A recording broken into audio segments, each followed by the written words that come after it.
12 atlet cabang olahraga ski air Kabupaten Bogor ikuti tes fisik yang diselenggarakan KONI Kabupaten Bogor di Stadion Pakansari Cibinong. Adapun tes yang dilakukan adalah melihat kekuatan tangan para atlet serta beberapa kekuatan fisik lainnya seperti kaki. Pelatih ski air Kabupaten Bogor Siska Valentina mengatakan dirinya sangat optimis dengan para atlet terpilihnya yang dipersiapkan untuk Pemprov Jabar nanti. Secara kesiapan atlet, mereka sudah sangat yakin bisa memberikan yang terbaik bagi Kabupaten Bogor. Hal senada juga dikatakan Ketua Kontingen Ski Air Reni Mariawati. Ia optimis anak-anak asuhannya mampu memberikan medali emas di perhelatan olahraga bergengsi setanah Pasundan. Gym, ada latihan jogging ringan, pokoknya ada latihan fisiknya juga, terus ada latihan di airnya juga.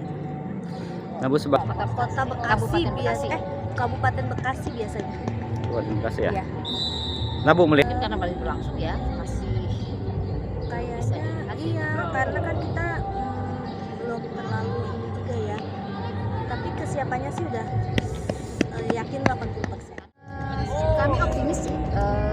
Kami ditargetkan 6 medali emas dan khusus untuk yang meraih medali emas itu kami yakin akan bisa meraih medali emas.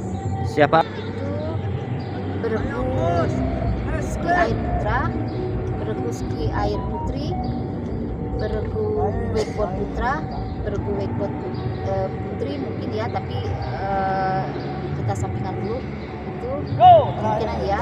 Yang pasti juga satu lagi adalah slalom putra dan jumping putri dan mungkin wake surf putri. Dari Pakansari, Cevi Suryadi melaporkan.